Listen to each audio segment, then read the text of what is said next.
Good evening. My name is Amanda Soa, and I'm a student project manager at the Clark firm for contemporary issues here at Dickinson College. Before we begin, I would like to take a moment to acknowledge that Dickinson is on the unceded lands of the Susquehannock Nation.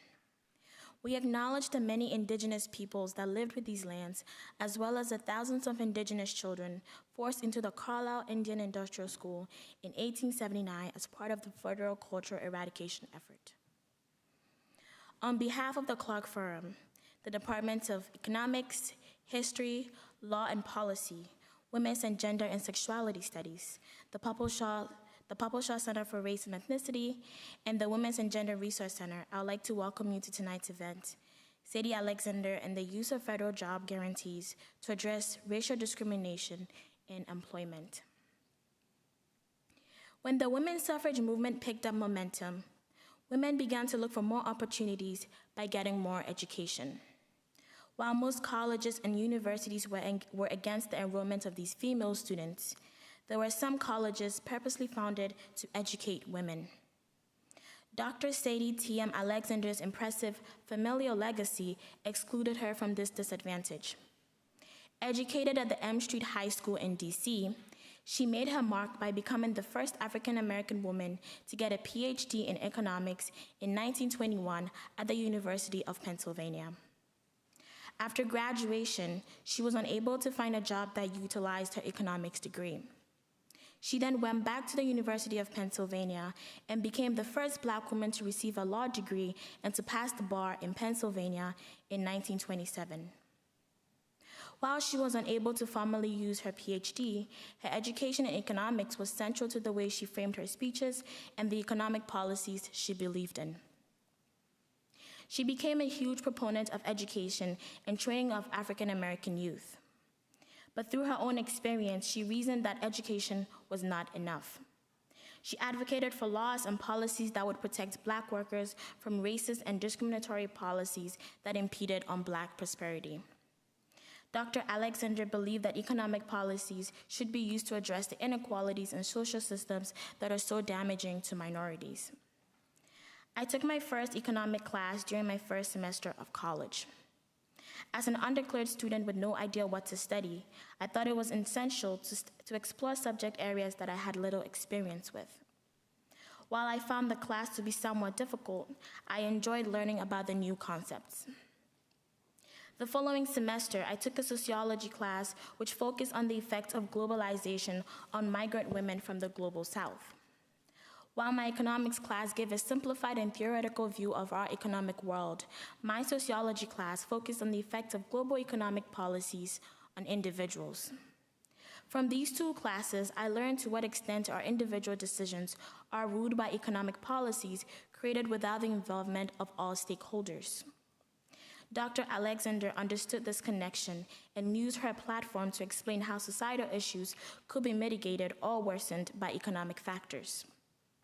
Dubbed the Alexander Technique by Economist, this relationship is now more important than ever, especially in this moment of great upheaval and economic uncertainty. Tonight, we will learn more about this relationship from our speaker, Dr. Nina Banks. Dr. Banks is an associate professor of economics and an affiliate of the Women's and Gender Studies and the Africana Studies Department at Bucknell University. She's also the faculty director of Bucknell in Ghana and Bucknell's academic director of the Shepherd Higher Education Consortium on Poverty. She is the president of the National Economic Association and serves on the board of directors of the Economic Policy Institute and the editorial board of the Review of Black Political Economy. Her research makes visible the unseen work of Black and other marginalized women by developing an economics of their unpaid work and community activism against racial and ethnic disparities. Her determination to reintroduce Black women to U.S. economic history led to the recovery of the economic thought of the first Black woman economist, Dr. Sadie Alexander. Dr. Banks edited the work of Dr. Alexander in her recently published book, Democracy, Race, and Justice, The Speeches and Writings of Sadie T.M. Alexander.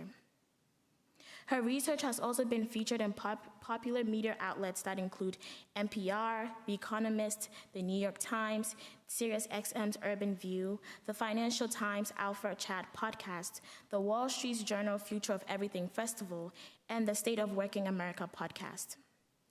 There will be a question and answer session immediately following the program, so please hold all questions until that time. A book sale and signing will follow as well. The Clark Forum welcomes the differences of opinion expressed politely, thoughtfully, and succinctly. Disruptive behavior or harassment of the speakers, members of the Dickinson community, or audience members will not be tolerated. As a show of respect for our speaker and everyone in attendance, please stay until the end of the program, including the question and answer session. At this time, I ask you to please silence all cell phones and other electronic devices. In the event of an emergency, please know that the handicap-accessible exits are located on the west side of the building, right here. And now please join me in welcoming Dr. Nina Banks.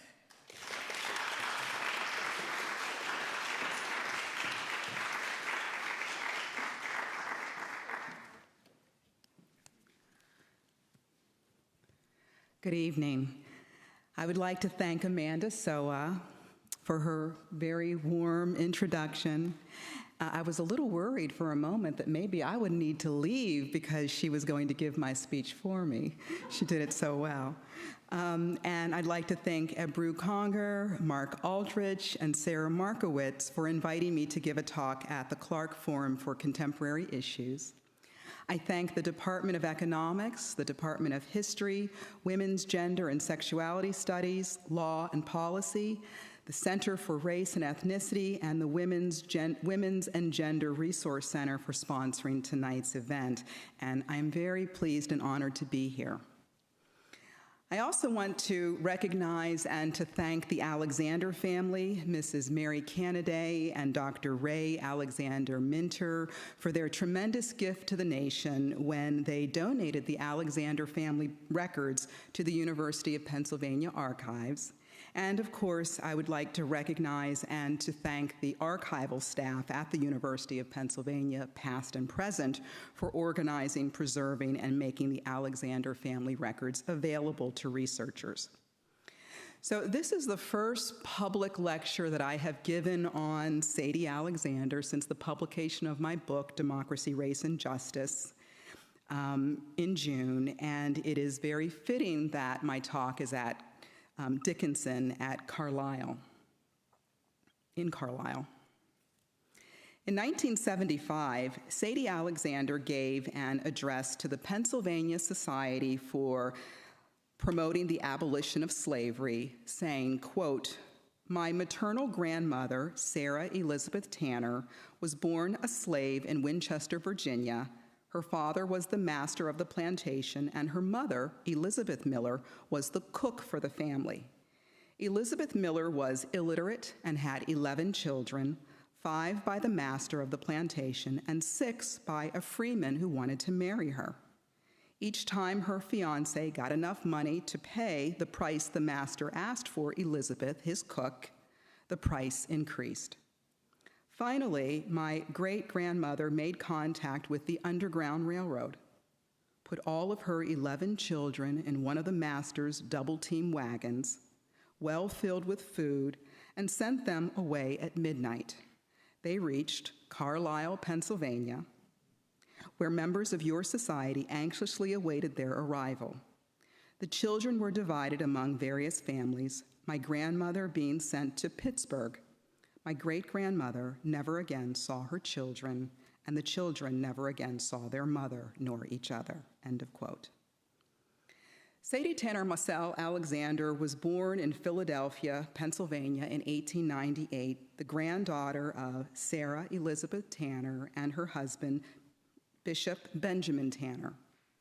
Her mother was Mary Elizabeth, and her father was Aaron Marcel, Jr. In 1921, Sadie Marcel, and I'm going to refer to her by her married name, Alexander, for consistency, became the first African American to earn a doctorate degree in economics, and that year, one of 3 African American women who were the first in our history to receive doctorate degrees. However, no institution, white institution or black institution, hired any of these women at positions that were commensurate with their doctorate degrees. It would be nearly a decade before that happened in 1929 when Howard University hired Eva Dykes as an English professor. Sadie Alexander became a lawyer instead in 1927, as Amanda said, becoming the first black woman in the state to do so. She and her husband, Raymond Pace Alexander, he was also a lawyer, were active in challenging segregation through their legal practice and through their civic engagement. Sadie Alexander died in 1989 in Philadelphia. Now, it was generally believed that after Sadie Alexander was unable to get employment as an economist and became a lawyer, that she had given up her interest in economics. In 2003, having read an analysis that Sadie Alexander published in the Urban League's Opportunity magazine in 1930, and economist Julianne Malveau's incisive 1991 article on Sadie Alexander's dissertation and the implications of the absence of Sadie Alexander's economic thought in the economics discipline, I decided to go to the University of Pennsylvania, to the archives where her records are stored, in order to search for any signs that Sadie Alexander may have continued to think about economic issues and to engage in economic analysis. And my hope was that if I could find something, that I could recover her economic thought.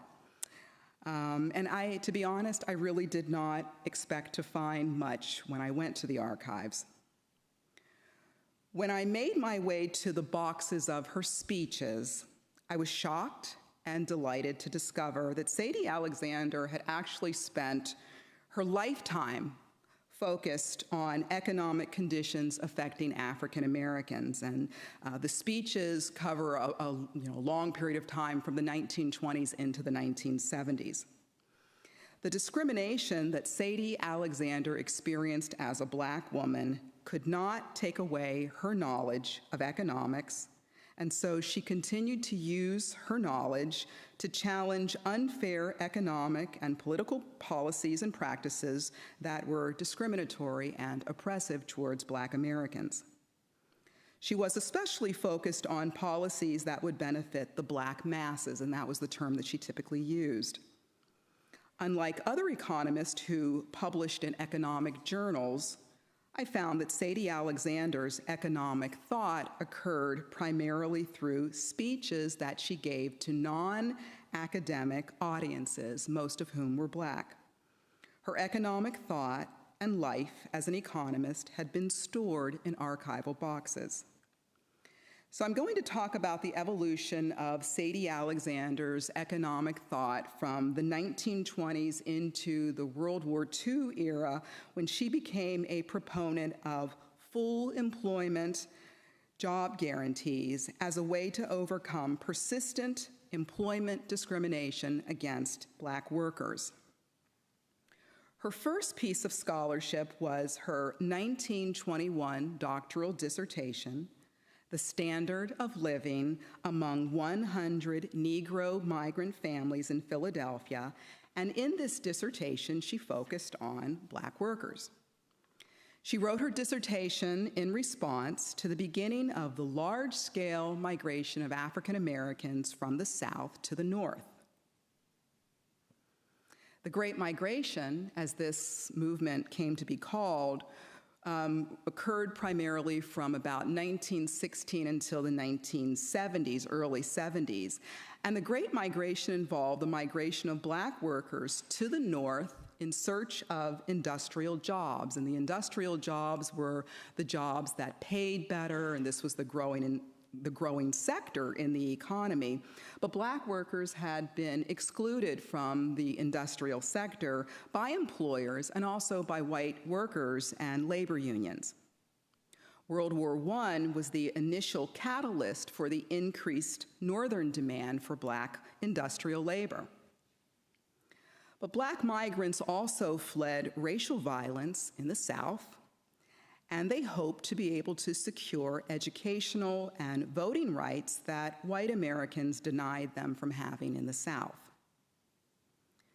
Sadie Alexander interviewed Black families who had migrated between 1916 and 1918.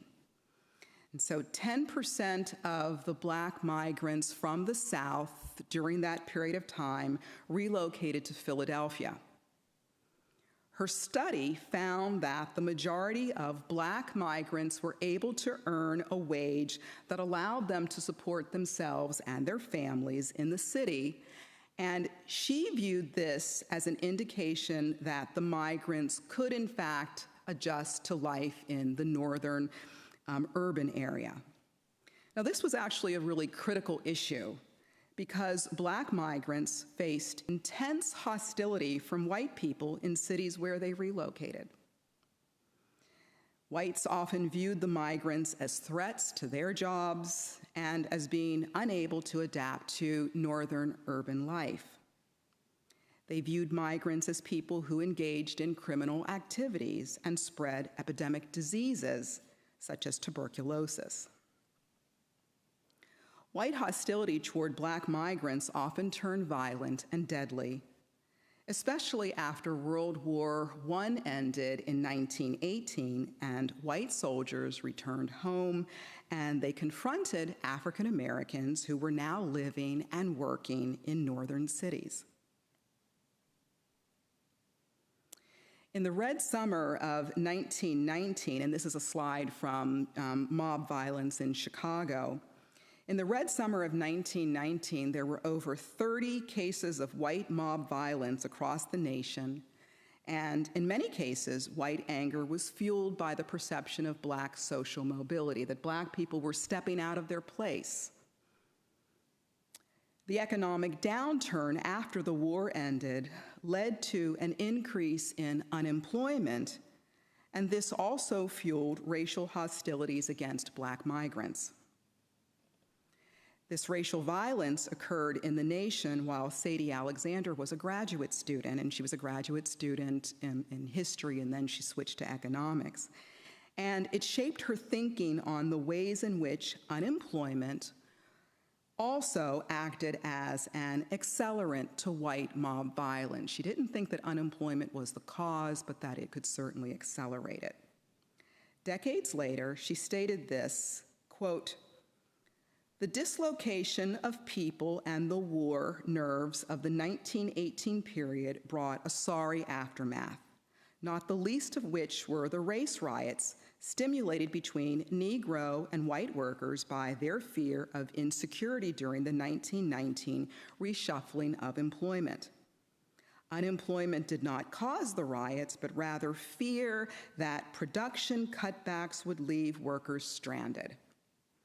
The men at the top knew that reconversion to peacetime production would supply jobs, but the workers only knew that the war jobs with high wages were gone and high prices remained. The fear of what might happen put men in a mood to fight for jobs, and wherever that struggle took a racial turn, there was trouble," end of quote. Sadie Alexander's analysis of the role of economic precarity in white mob violence has been echoed by African American Studies professor Jeff Ward, who has said of the Red Summer of 1919 that, quote, "These are moments of extreme precariousness where people are suddenly uncertain about their fate, economic prospects, and the social order," end of quote. And remember, this is right after the Spanish flu epidemic. Despite this, during the 1920s, Sadie Alexander was hopeful that Black workers would be able to participate in the growing industrial sector, but her hope did not materialize. Instead, white employers relegated Black workers in the industrial sector of the North to jobs that were at the bottom of the occupational hierarchy, jobs that white workers preferred not to do, jobs that were often physically demanding and even dangerous. And unlike European immigrants and native-born white workers, Black workers did not experience occupational mobility. They were stuck at the bottom. Black women in the North remained outside of the industrial sector for the most part and were relegated to domestic service, cleaning for white families and raising white children. In the South, whites continued to confine Black workers primarily to agriculture and domestic service and other Negro jobs. When the Great Depression occurred, Black workers were especially affected by job loss and closure of small businesses. And so at the peak of the Great Depression, the national unemployment rate was about 25%, and so for Black workers, it was at least double that, 50%, and in some cases 60 and 70%. President Roosevelt instituted New Deal policies in response to the Great Depression. New Deal policies were a watershed in our history since they provided long-needed labor protections and benefits for workers.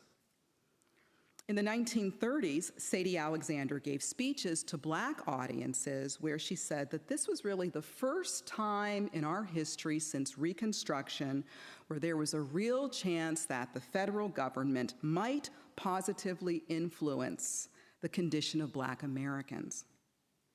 But in order to do so, she said that the economic concerns of Black workers needed to be persistently brought to the attention of public officials, or their needs would be overlooked, and Black workers would end up in a worse relative position than prior to the Great Depression. When she later examined the effects of New Deal policies on Black workers, she realized that her fears were justified. Southern whites in Congress wanted to preserve white dominance over Black labor in the South by preventing them from receiving New Deal protections and benefits. And so they wrote legislation that excluded the job categories where Black workers disproportionately work, agriculture and domestic service, from receiving benefits. And since New Deal benefits were administered at the local level, Southern whites were able to have control without federal oversight. And keep in mind that in the 1930s that the majority of African Americans still lived in the South, and that white people in the South had disenfranchised African Americans. So white Americans were able to control politics in the South. So Black workers were left out of many of these really critical labor protections that were instituted during the New Deal era. Sadie Alexander also noted that some policies, such as the Agricultural Adjustment Act, ended up displacing Black workers and contributed to even higher rates of Black unemployment and Black suffering. So during the New Deal period, Sadie Alexander became a very vocal critic of government and policies that disadvantaged Black workers. During the World War II era, however, Sadie Alexander shifted her thinking about the role of government in the economy when she saw tangible ways in which government macroeconomic policies could benefit Black workers. During the war, the federal government achieved near full employment by using direct job creation through public works programs such as the Civilian Conservation Corps and Works Progress Administration. Alexander found that the war spending also doubled the number of Black workers in war-related industries from 500,000 in 1942 to 1 million workers in 1945. She saw these government-funded jobs programs as a means to address persistent racial discrimination in gaining jobs. The problem, however, is that these public works programs were not going to last. In 1944, when the War Production Board projected that they would cut 40% of jobs in munitions industries once Germany was defeated, Sadie Alexander believed that Black workers would be the first workers who would end up being fired because they lacked seniority in munitions industries, but also, more importantly, I think, because of racial discrimination by employers in deciding layoffs and firings.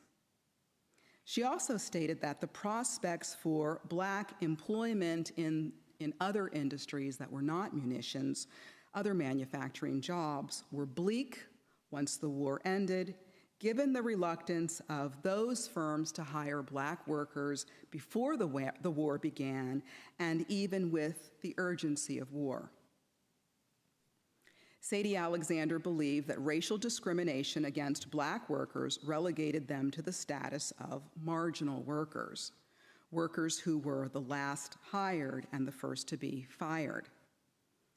In a speech that she gave in March of 1945, and I think this is probably one of her most important speeches, at Florida A&M College, Sadie Alexander advocated that government continue full employment policies in the post-war economy, saying, quote, "Anything short of full employment, the marginal worker is pressing the brick on the streets, looking for work, which creates fear in fellow workers and racial friction, and the Negro will continue to be the marginal worker so long as he has less seniority than other workers.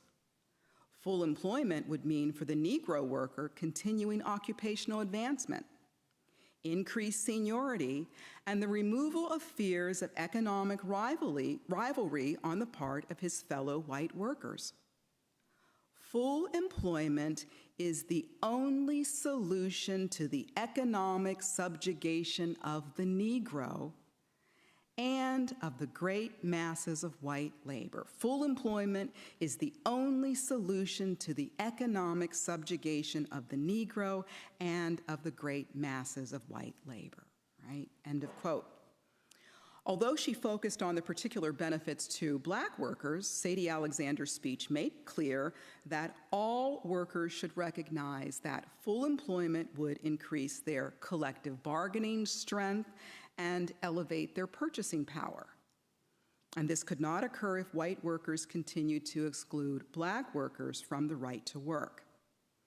She went on to state that, quote, "When labor, white or Black, Native or foreign-born, understands that full employment means greater purchasing power for all people, which can be obtained only by giving every man capable of holding a job the right to work, labor will have solved its own problems. The right to work is not a Black nor a white problem, but a human problem. The more men and women who are working, the greater is the demand for goods, and the more money is invested to build factories to produce goods to satisfy the demands of workers. Every man should be concerned that every other man is employed, for only in full employment is the individual laborer assured a job," end of quote. So her reasoning was that full employment would lead to more demand, more aggregate demand for jobs, and therefore generate more output and higher levels of employment. Full employment, therefore, would have the effect of providing increased purchasing power as well as job security. Alexander also believed that the right to have a job was essential to the health of the nation, saying, quote, "I need not state to you that full employment for all willing and able to work is also the solution of all over national difficulties," end of quote. She thought that unemployment was the biggest economic problem that the nation faced. Sadie Alexander characterized the demand for full employment as a right of citizenship, and she linked citizens' rights to jobs to the freedoms that were enumerated in the Atlantic Charter: freedom from want and freedom from fear by saying very eloquently, quote, "Freedom from want and freedom from fear cannot be attained at home when hordes of unemployed men and women are pounding the city streets and bargaining on street corners against each other for a chance to do a day's work. I hold it the obligation of every American to remove those inequities which have crept into our national life and caused men to fear want and to fear each other. Just as Congress and the courts have recognized the need to protect child labor, the right of workers to organize for the purposes of collective bargaining, and to picket to enforce their contracts with management, as well as the unfair economic treatment of women workers, so too, by act of the courts or by congressional act, must the right to work in the post-war world be guaranteed every able-bodied man and woman in America, regardless of his race or religious beliefs.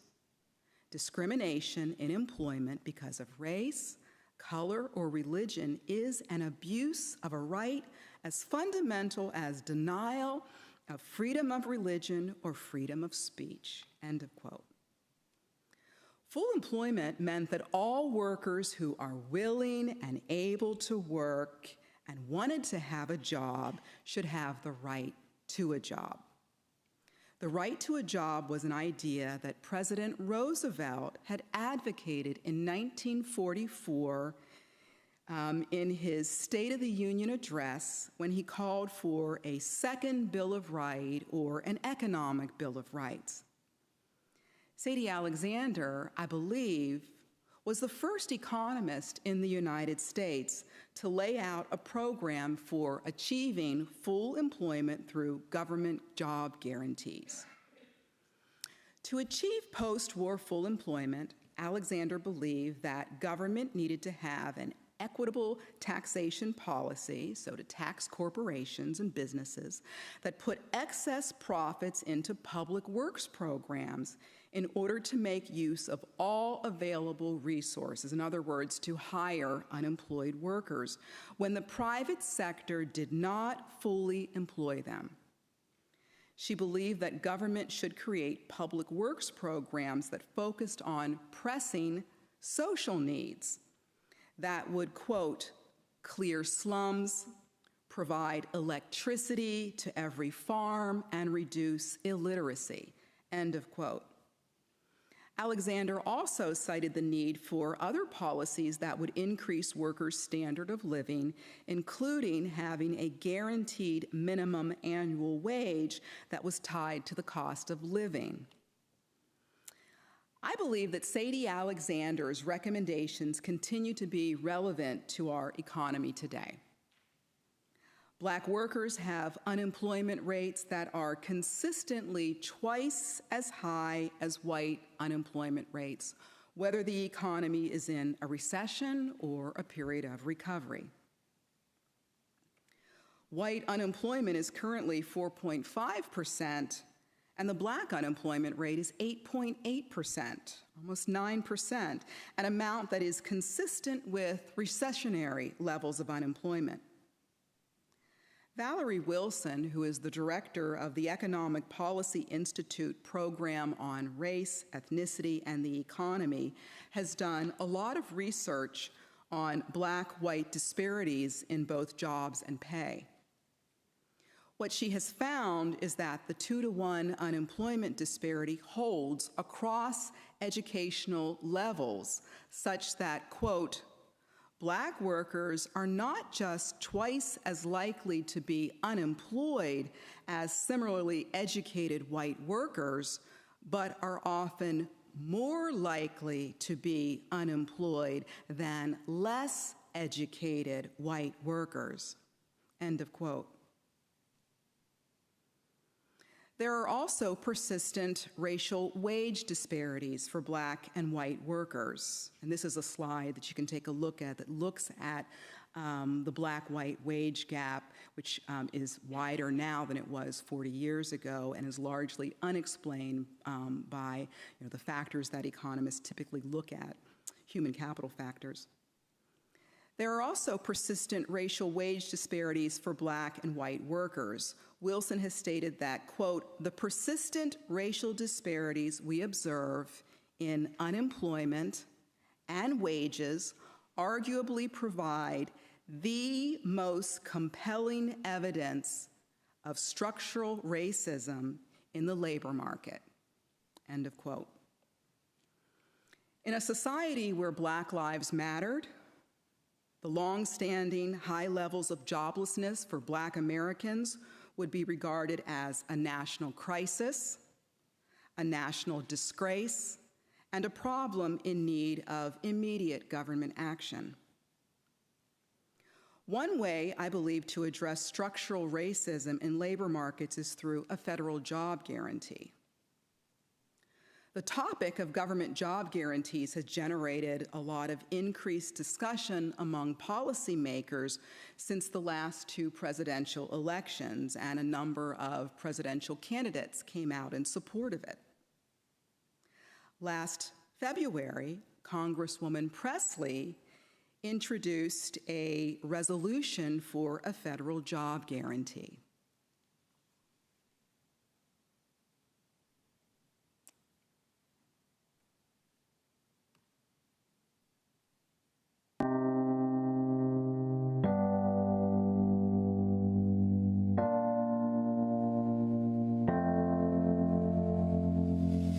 Almost 100 years ago, Sadie Alexander became the nation's first Black person to earn a PhD in economics, solidifying her role as a fierce champion of a federal job guarantee.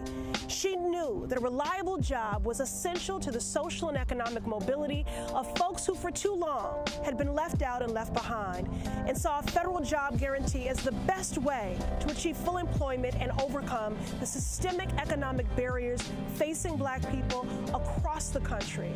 The policy would later become a key demand of civil rights leaders. My mother, Coretta Scott King, picked up that mantle and spent years advocating for a federal job guarantee. It is time for both fresh ideas and new leadership to come forth, because without it, our society is on sinking sand.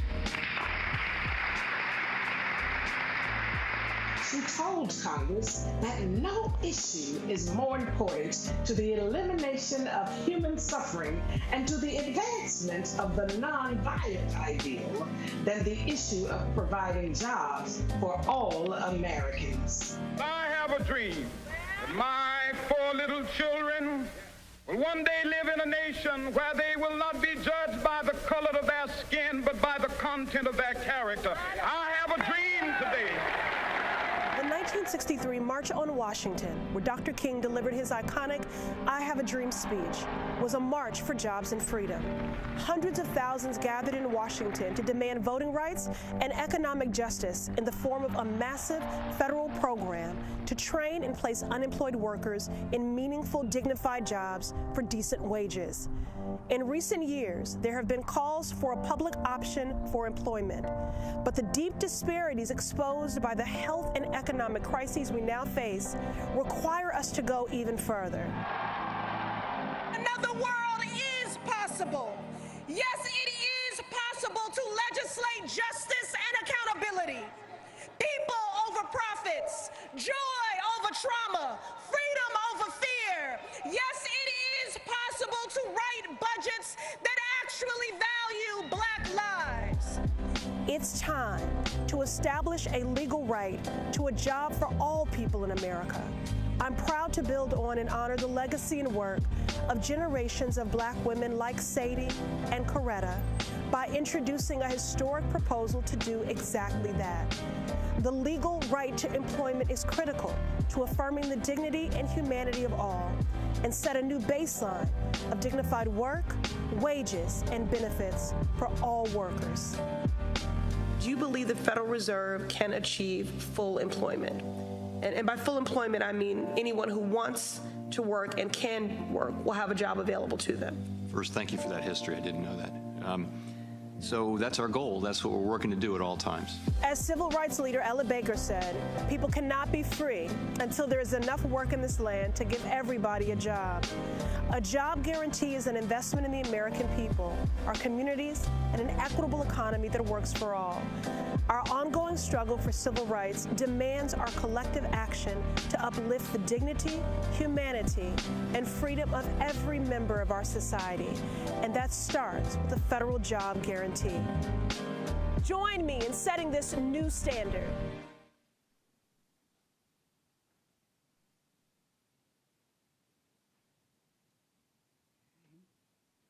I don't know how to use the map. If you leave the economy on its own devices. That's Pavlina Chernova, by the way.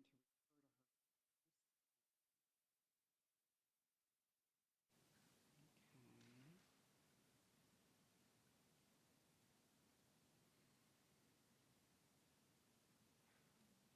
My slide, something happened to it.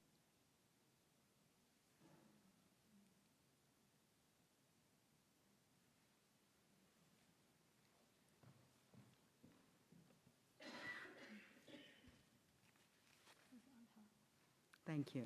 Thank you very much. Thank you.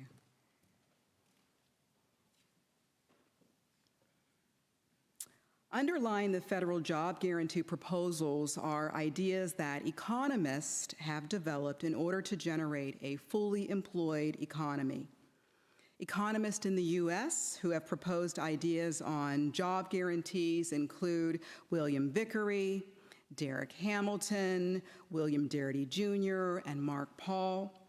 Economists associated with the University of Missouri, Kansas City, and modern monetary theory have had a long-standing commitment to promoting full employment.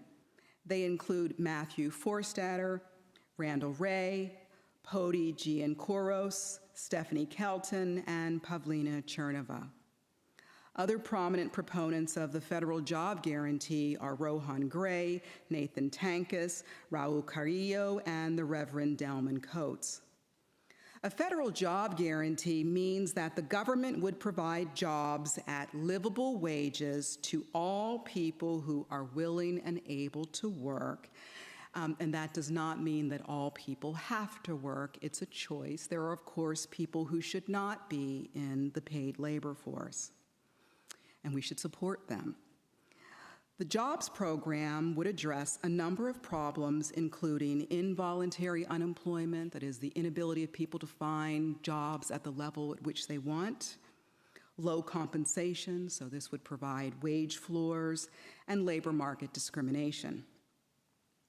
We should also keep in mind that good jobs can provide dignity to workers, and that unemployment has a very detrimental impact on the lives of people who experience it, especially for prolonged periods of time. Unemployment tends to erode people's sense of self-worth. It has health effects that are tied to increases in stress and depression and consumption of more affordable food that is often less nutritious.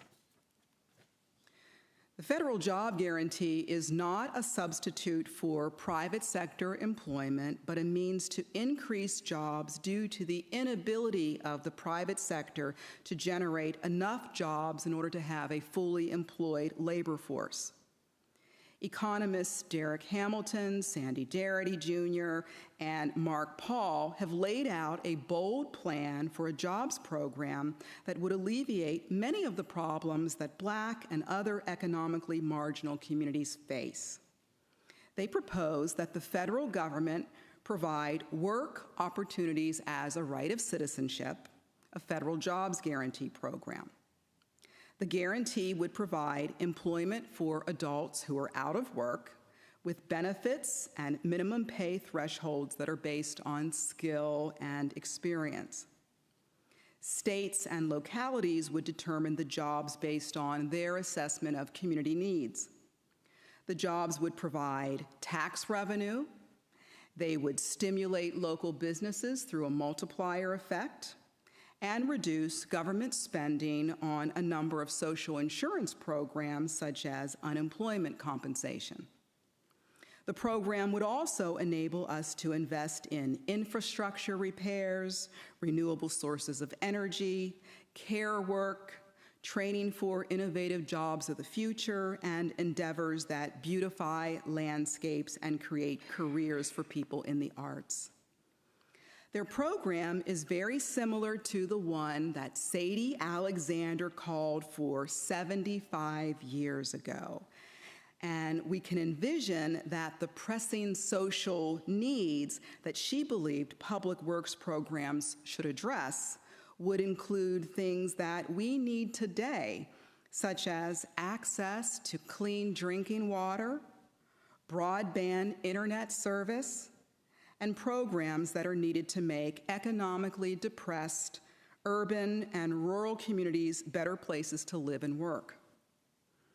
And with respect to Black workers who have long suffered the effects of racially discriminatory public policies and private practices in employment, full employment through a federal job guarantee would mean having access to jobs that paid livable wages, job training, and job mobility so that Black workers can also share in our nation's prosperity.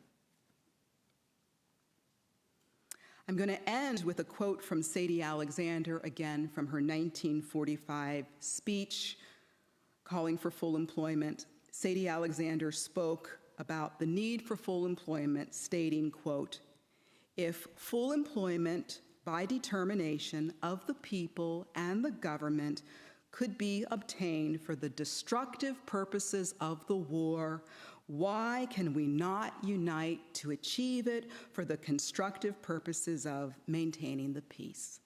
Thank you.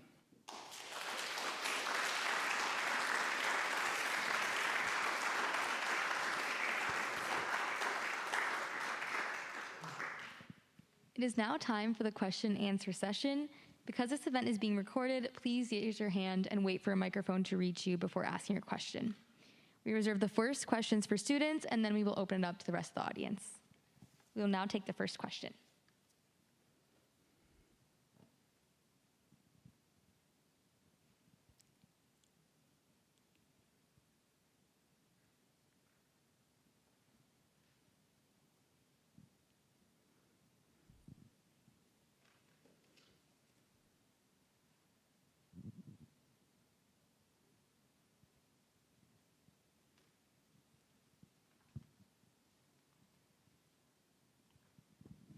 I'll start off with the question. What would you say to the question that having a federal job guarantee perhaps eliminates competition and perhaps eliminates the need to, prove yourself for employment? The need to prove yourself or to choose based on skills rather than just guaranteeing jobs for everyone. So people aren't forced to take jobs, right? This is based on the idea that people want work, dignified, meaningful work. And so the federal job guarantee program enables people to be able to participate in the labor force if they want to do so. And I think the typical assumption is that somehow it would crowd out the private sector, but it's really designed to be counter-cyclical. And so when the private sector does not produce enough jobs for all people who want to have a job. And so the idea is that when the economy is down, the private sector is not producing enough jobs, that the federal government, through the federal job guarantee, would increase its jobs. And then the reverse would happen when, when the private sector, when the economy is growing and the private sector is able to absorb more workers. So the federal job guarantee would decrease. But I think your question was, the question that people somehow think that if you have a job that you're not showing initiative, if it's through the government. Yeah, I don't believe that that's the case.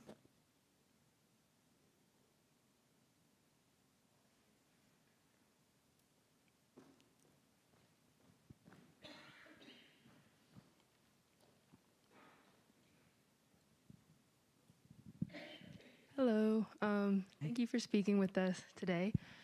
So this is actually my first time hearing about like the kind of, I guess, I don't want to call it a policy, but just kind of like the guarantee as a whole. So I guess underneath that, what type of jobs like would be guaranteed? Like, is it specifically like government work, or is it looking to kind of be like a different array of like manual labor or anything like that? Thank you. That's a great question. So it would be a variety of jobs. The federal government would be the employer, and so federal government has the capacity in terms of the money to be able to fund this type of program, and it would be, of course, in consultation with the state and local governments, because the local government is more in tune with the needs of the local community. So the local community and states would determine the jobs, again, by consulting people within the community as well in terms of the needs. Any type of job that's needed. I mean, yes, so there will be some jobs in construction, for example, and the building trade, certainly, but we could envision, training people to become care workers so that they could provide better skills in terms of child development and also have higher pay than what currently exists in many child care facilities. I mentioned the arts. So if we think back to the public works programs in World War II, they also employed people in the arts, musicians, for example, and writers. I think anything that we could imagine and would want, we could develop a job around that, right? The point is to enable people to have meaningful, dignified work, right, rather than not having access to jobs and suffering the effects of unemployment. And I guess the other thing that I would say is that, we are a country that has a great many needs in terms of infrastructure, hospital personnel. I was reading a piece by Derek Hamilton on this question the other day, and they talked about a shortage of people at hospitals, for example. So, right, so that would be one area.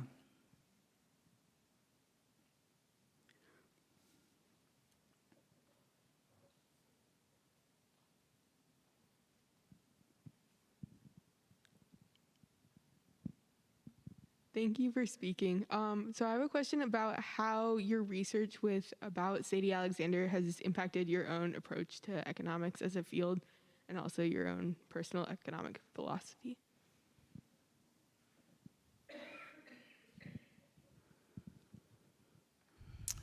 Thank you. It's a great question. I did an unconventional dissertation. I did my dissertation, I defended it in 1999. When I went to graduate, I went to a heterodox economics program, and I had professors on my dissertation committee who were amazing. And by that, I mean that they really let me do what I wanted to do.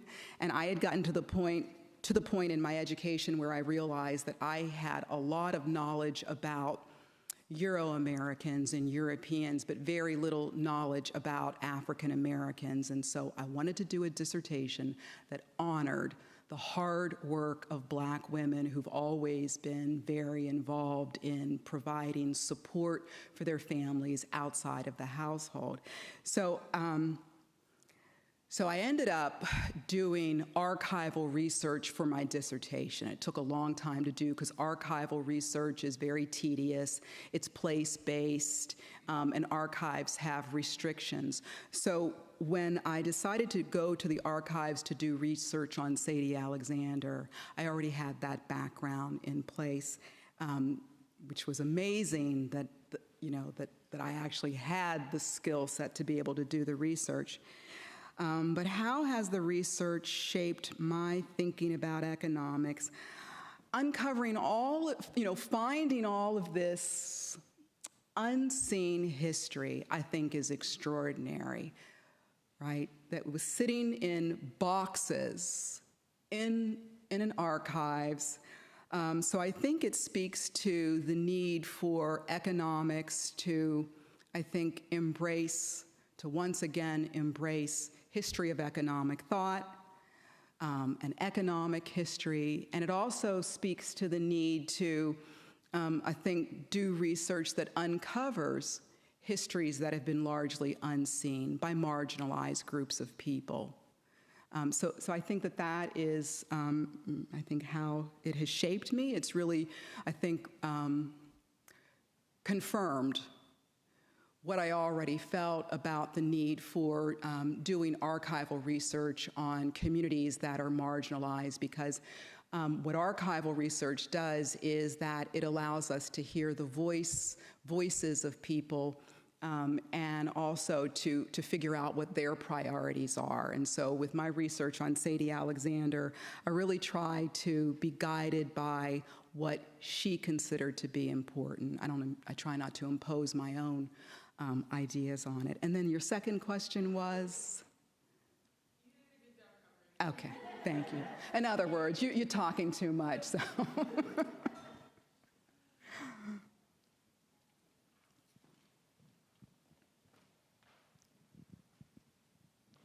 Thank you, Beth.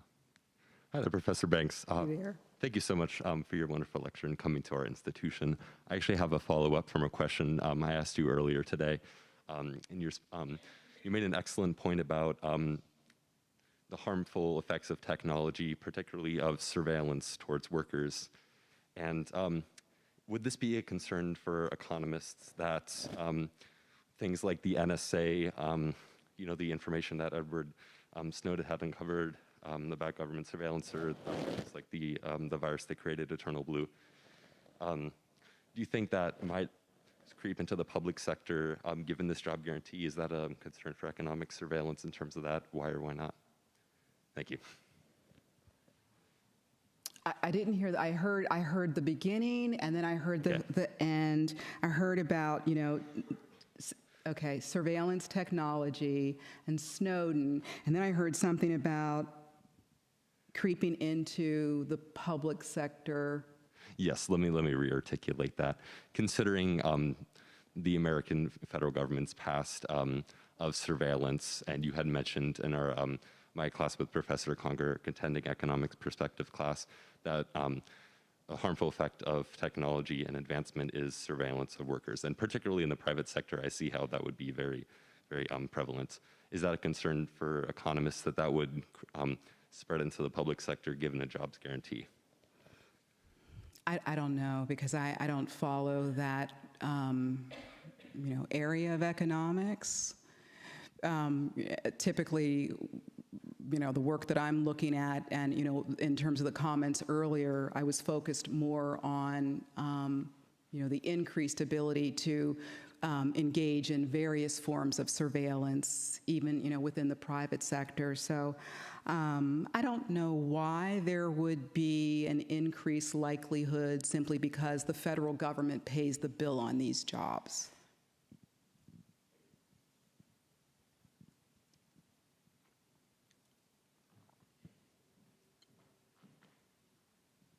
Hi, so, sorry. I was wondering if with the guarantee, you see other policy accompanying it, like raising the minimum wage to ensure that they're getting paid adequately, and like improving child care, like daycare for adults who are working, things like that. Like what other policies might accompany it if it needs to be to ensure that it works like well? Mm-hmm. So to the part about child care, that's an important aspect of the federal job guarantee, that there is training for child care, for child development and child care workers, and so child care providers is an important aspect of the federal job guarantee. And then the other part is the minimum wage. So the federal job guarantee would strive to provide wages that are above the poverty threshold, whatever it is, at that particular point in time. And the wages would vary according to region of the country. but the objective would be above poverty level wages. And that's separate, that I think that you're asking, the question that you're asking is separate in terms of the federal minimum wage. People who are proponents of a federal job guarantee are also proponents of having a federal minimum wage that is indexed to the cost of living.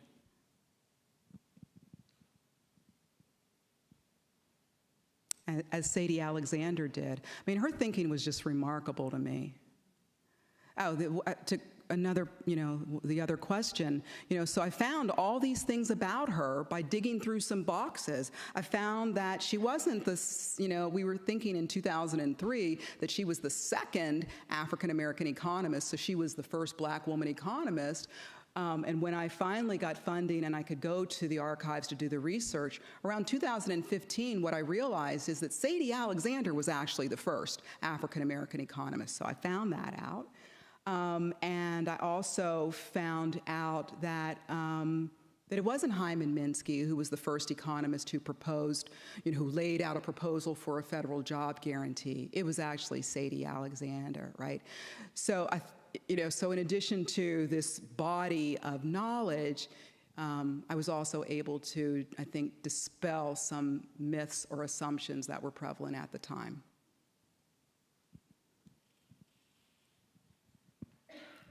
Dr. Banks, thank you for that really interesting talk and for this recovered history. I was wondering what you think about the Biden administration's proposal for strengthening the infrastructure and whether you think that would be a step towards a federal jobs guarantee or whether it would divert attention away from it. Thank you. I don't think that they are planning to have a federal job guarantee.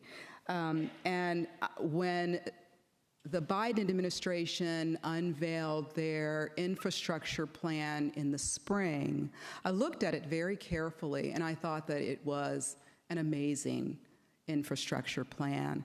And I know that it's been pared down since then. And so I'm a bit concerned that infrastructure, the way that it typically gets implemented, with an emphasis on the building trades, that it's biased in favor of white men, and that other people end up losing out. So those are the concerns that I have about it right now. No, I don't think that it's going to segue into a federal job guarantee.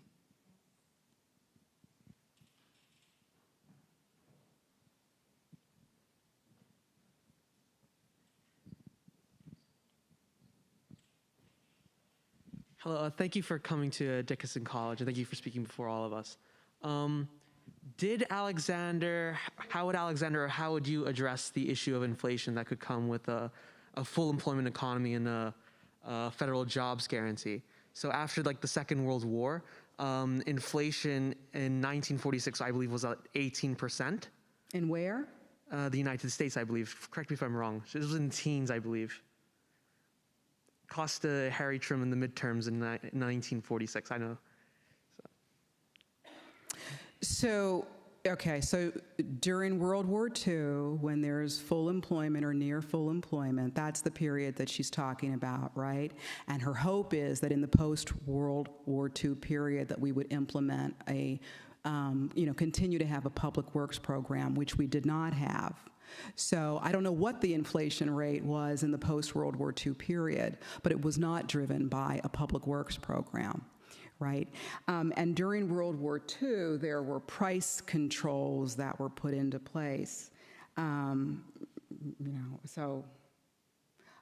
I'm not a macroeconomist, but I think the macroeconomists tend to say that the connection between inflation and I think the connection is to make sure that productivity exceeds wage growth, but don't quote me on that because I'm not a labor economist and I'm not a macroeconomist.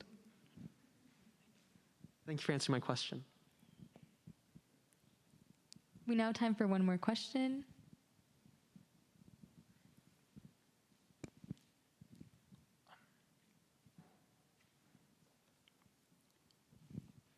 Hi, thank you for coming to us today. So I just have a quick question about the job guarantee. So how do you define livable wage? is it based on poverty line, the minimum wage, or is it based on the government pay rate? Thank you. I'm sorry, I didn't catch it. How do I define the livable wage? An equal wage. Livable wage. A livable wage. Livable wage. It would be based livable.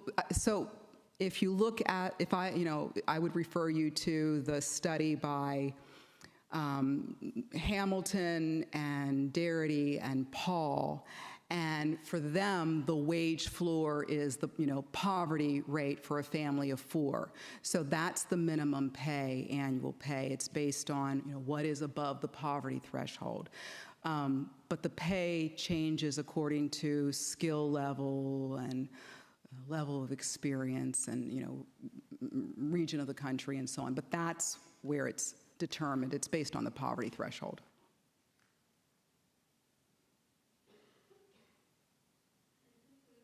Presentation. Thank you so much, and please join me in thanking Dr. Banks.